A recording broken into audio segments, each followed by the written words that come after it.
El título de este libro es una pregunta, y en los últimos años se han dado a esta pregunta, por lo menos en el mundo occidental, respuestas dudosas y sospechosas. Además, el interés por el sufismo, que se ha extendido rápidamente, acentúa todavía más la necesidad de un libro de introducción y digno de confianza. De introducción en el sentido de que no exija ningún conocimiento especial, y digno de confianza en el sentido de que no implique más simplicidad que la verdad autoriza. Sin embargo, aunque un libro como este pueda no requerir ningún conocimiento especial, presupone necesariamente un profundo y penetrante interés por los asuntos del espíritu. Más particularmente, presupone al menos un presentimiento de la posibilidad de una percepción interior directa, presentimiento que podría convertirse en germen de aspiración, o, como mínimo, exige que el alma no esté cerrada a tal posibilidad. Hace cerca de 1000 años, un gran sufí decía que el sufismo era un sabor, porque su objeto y su fin podrían definirse como un conocimiento directo de verdades trascendentes, más comparable, en lo que concierne a su carácter directo, a las experiencias de los sentidos, que al conocimiento que procede de la mente. La mayor parte de los lectores occidentales de este libro habrán oído en su juventud que el reino de los cielos está dentro de vosotros. También habrán oído las siguientes palabras: buscad y encontraréis, llamad y se os abrirá. Pero de entre todas estas personas, ¿cuántas han recibido algún tipo de instrucción sobre la manera de buscar y sobre el arte de llamar? Y al escribir estas últimas 4 palabras, nos sobreviene la idea de que, en este preciso contexto, constituyen una respuesta a la pregunta que nuestro título propone. Hemos dicho ya suficiente al respecto para hacer comprender claramente que, aunque nuestro tema está tratado resumidamente, no lo está de forma superficial. El sufismo es una piedra de toque, un criterio implacable que reduce todo lo demás, excepto sus propios equivalentes, a una superficie plana de 2 dimensiones, puesto que constituye en sí la verdadera dimensión de la elevación y de la profundidad.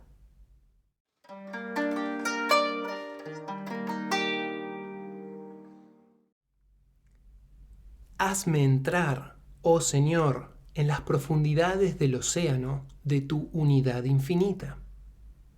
Tales eran las palabras con las que empezaba una oración que acostumbraba a recitar el gran sufí andaluz Muhyiddin Ibn Arabi. Y en sus tratados, los sufíes han hecho siempre repetida mención de ese océano, que servía también de referencia simbólica al término, hacia el que su camino les conducía. Sobre la base de este símbolo y como respuesta a la pregunta ¿qué es el sufismo?, empezaremos, pues, por decir que de vez en cuando una revelación fluye, como una marea procedente del océano de infinitud, hacia las costas de nuestro mundo finito. Y el sufismo es la vocación, la disciplina y la ciencia que permiten sumergirse en el reflujo de una de esas olas y ser devuelto con ella a su fuente eterna e infinita. De vez en cuando, hay aquí una simplificación que requiere un comentario. En efecto, como no hay una medida común entre el origen y el destino de una ola así, su temporalidad está obligada a participar, misteriosamente, de lo eterno, exactamente como lo finito debe participar de lo infinito. Siendo de orden temporal, debe alcanzar este mundo en un determinado momento de la historia, pero, en cierto sentido, ese momento escapará al tiempo. Mejor que 1000 meses. Eso es lo que dice la revelación islámica respecto de la noche de su propia venida. Debe también haber un final que corresponda al comienzo, pero ese final estará demasiado alejado para ser humanamente previsible. Las instituciones divinas están hechas para siempre. Otra huella que el eterno presente ha dejado impresa en esta revelación es que no cesa de fluir y refluir, en el sentido de que forma un flujo y un reflujo para todo individuo dentro de su área de influencia. Solo hay un agua, pero no hay dos revelaciones que sean externamente iguales. Cada ola tiene sus propias características según su destino, es decir, según las necesidades particulares de tiempo y lugar, en respuesta a las cuales providencialmente surge. Estas necesidades, que comprenden todos los modos de receptividad étnica y todas las aptitudes variables de un pueblo a otro, pueden compararse a las concavidades y huecos que la ola encuentra en su camino. La gran mayoría de los creyentes se preocupan exclusivamente del agua que la ola deposita en estos receptáculos y que constituye el aspecto formal y externo de la religión. En cambio, los místicos, y el sufismo es una clase de mística, se preocupan por definición, sobre todo, por los misterios del reino de los cielos. Y sería, pues, justo decir, conforme a nuestra imagen, que el místico se preocupa mucho más de la ola en reflujo que del agua que va dejando a su paso. Sin embargo, como el resto de los miembros de su comunidad, tiene necesidad de ese residuo, necesidad de las formas externas de su religión que atañen al individuo humano como tal. Porque si se pregunta qué es lo que en el místico puede refluir con la ola que se retira, una respuesta parcial será: ni su cuerpo ni su alma. El título de este libro es una pregunta, y en los últimos años se han dado a esta pregunta, por lo menos en el mundo occidental, respuestas dudosas y sospechosas. Además, el interés por el sufismo, que se ha extendido rápidamente, acentúa todavía más la necesidad de un libro de introducción y digno de confianza. De introducción en el sentido de que no exija ningún conocimiento especial, y digno de confianza en el sentido de que no implique más simplicidad que la verdad autoriza. Sin embargo, aunque un libro como este pueda no requerir ningún conocimiento especial, presupone necesariamente un profundo y penetrante interés por los asuntos del espíritu. Más particularmente, presupone al menos un presentimiento de la posibilidad de una percepción interior directa, presentimiento que podría convertirse en germen de aspiración, o, como mínimo, exige que el alma no esté cerrada a tal posibilidad. Hace cerca de 1000 años, un gran sufí decía que el sufismo era un sabor, porque su objeto y su fin podrían definirse como un conocimiento directo de verdades trascendentes, más comparable, en lo que concierne a su carácter directo, a las experiencias de los sentidos, que al conocimiento que procede de la mente. La mayor parte de los lectores occidentales de este libro habrán oído en su juventud que el reino de los cielos está dentro de vosotros. También habrán oído las siguientes palabras: buscad y encontraréis, llamad y se os abrirá. Pero de entre todas estas personas, ¿cuántas han recibido algún tipo de instrucción sobre la manera de buscar y sobre el arte de llamar?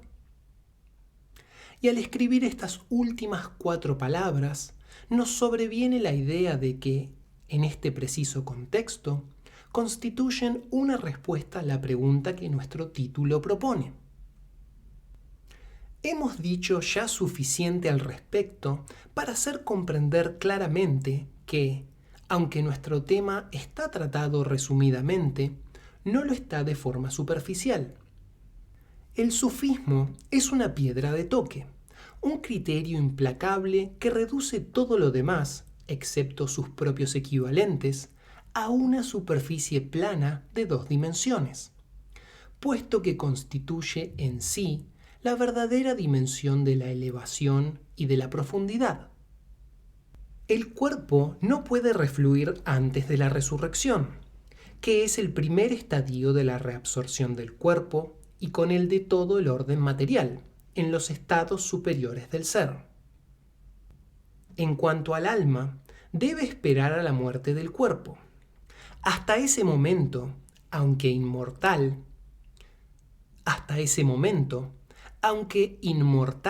se encuentra prisionera en el mundo mortal. A la muerte del gran Sheikh al-Ghazali, el gran sufi del siglo XI, se encontró bajo su cabeza un poema que había escrito durante su última enfermedad. En él figuraban los siguientes versos: Soy un pájaro, este cuerpo era mi jaula, pero me he ido volando, dejándola como un signo. Otros grandes sufíes han hecho declaraciones semejantes, pero también han indicado claramente en sus escritos, sus palabras o su vida, que es para nosotros la medida de su grandeza, que algo de ellos había ya refluido antes de su muerte y a pesar de su jaula. Algo más esencial que todo lo que debe esperar a la muerte para alcanzar la libertad. Aquello que mediante la realización espiritual es devuelto a la fuente, puede ser designado como el centro de la conciencia. El océano está tanto dentro como fuera, y el camino de los místicos es un despertar progresivo, como si se retrocediera en dirección a la raíz del propio ser. Es un recuerdo del supremo sí que trasciende infinitamente al ego humano y que no es otra cosa que las profundidades hacia las que la ola refluye.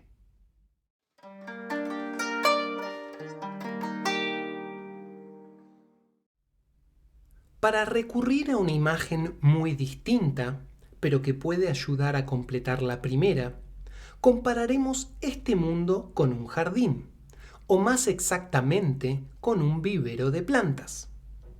Porque nada se encuentra en él que no haya sido plantado con vistas a ser trasplantado a otro lugar.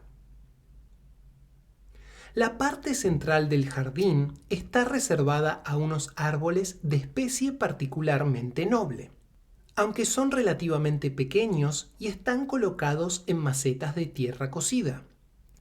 Pero si los observamos, uno de ellos se apodera de nuestra atención por superar a todos los demás en belleza, frondosidad y vigor. La causa de esto no aparece a simple vista, aunque enseguida la comprendemos sin necesidad de indagar. La raíz de ese árbol ha prendido profundamente en la tierra a través del fondo de su recipiente.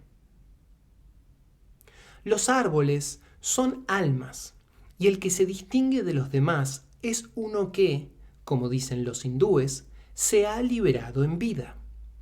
Uno que ha realizado lo que los sufíes llaman la estación suprema. Y el sufismo es un camino y un medio para que la raíz prenda a través de la puerta estrecha que se encuentra en las profundidades del alma, en el espíritu puro que desemboca en la divinidad.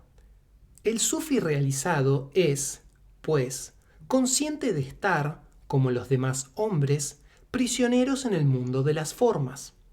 Pero a diferencia de ellos, tiene también conciencia de ser libre, con una libertad que pesa incomparablemente más que su cautividad. Por ello, puede decirse que tiene dos centros de conciencia, uno humano y otro divino, y puede expresarse unas veces en función de uno y otras en función del otro, lo que explica ciertas contradicciones aparentes. Seguir el camino de los místicos es adquirir algo así como una dimensión suplementaria, porque este camino no es otra cosa que la dimensión de la profundidad o de la elevación.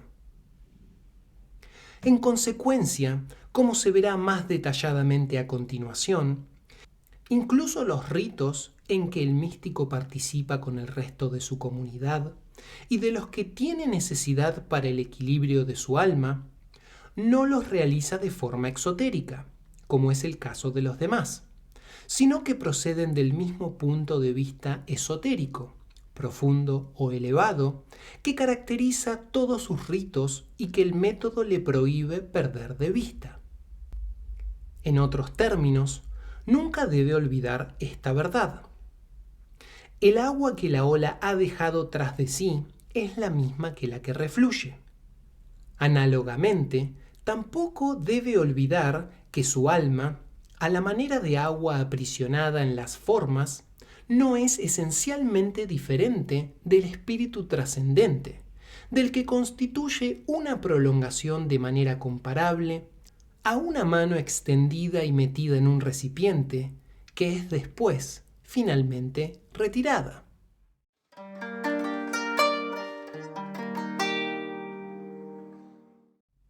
Si el significado del título de este capítulo no aparece todavía, se debe en parte a que la palabra original se ha impregnado de sentidos que nada tienen que ver con la esencia de la originalidad, sino que se limitan a una de sus consecuencias, o la diferencia, o la cualidad de lo que es inhabitual o extraordinario. Original es incluso utilizado como sinónimo de anormal, lo que constituye una monstruosa perversión, porque la verdadera originalidad es siempre una norma. Tampoco puede ser realizada por la voluntad humana, mientras que lo grotesco, al contrario, es doblemente fácil de producir, precisamente porque no es más que un caos de imitaciones. Lo original es lo que brota directamente del origen o de la fuente, como un agua pura no contaminada y que no haya recibido ninguna influencia lateral. Así, la originalidad está relacionada con la inspiración y, por encima de todo, con la revelación, porque se trata de orígenes trascendentes, situados más allá de este mundo en el ámbito del espíritu. El origen, a fin de cuentas, no es otra cosa que lo absoluto, lo infinito y lo eterno, y de ahí el nombre divino, el origen, en el sentido de creador o causa primera, en árabe denominado al-Badí, que puede también traducirse por el maravilloso.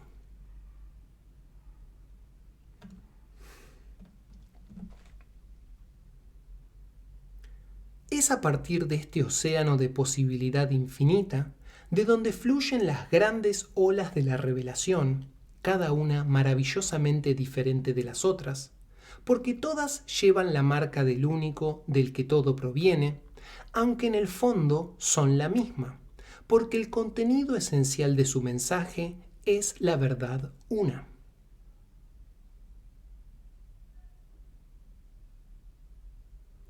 A la luz de esta imagen de la ola, vemos que la originalidad es una garantía, tanto de autenticidad como de eficacia. La autenticidad, cuya cara terrestre, por así decirlo, es la ortodoxia, está constituida por el flujo de la ola, es decir, por la procedencia directa de la revelación que emana de su origen divino. Y en cada ola se encuentra la promesa de un reflujo en el que reside la eficacia y la gracia del irresistible poder de la atracción de la verdad.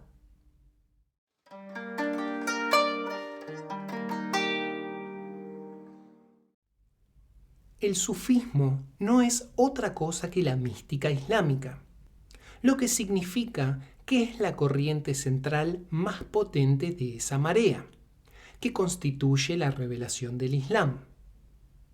Tras lo dicho, quedará de manifiesto que ello no supone ningún descrédito como algunos parecen pensar. Al contrario, se trata de la afirmación de que el sufismo es a la vez auténtico y eficaz. Por lo que se refiere a los miles de hombres y mujeres que, en el mundo occidental moderno, pretenden ser sufíes, sosteniendo que el sufismo es independiente de toda religión específica y que ha existido desde siempre, sin saberlo, lo están reduciendo. Si se nos permite recurrir a la misma imagen elemental, a una red de canales de agua artificiales, tierra adentro. A estas personas se les escapa que, despojándole de su particularidad y por lo tanto de su originalidad, le quitan también su impulso. No hace falta decir que los canales de agua existen.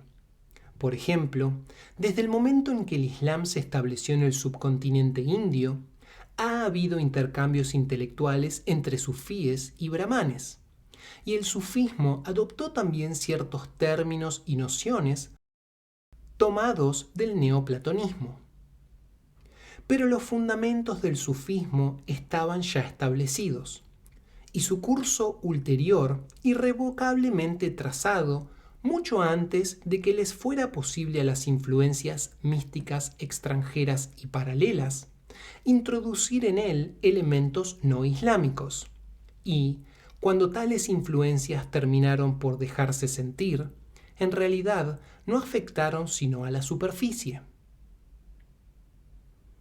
Dicho de otro modo, el sufismo, siendo totalmente dependiente de una revelación particular, es totalmente independiente de cualquier otra cosa. Aunque siendo autosuficiente, puede también, si el tiempo y el lugar se prestan a ello, recoger flores de un jardín distinto al suyo. El profeta del Islam, sallallahu alaihi wasallam, ha dicho: buscad el saber hasta en China.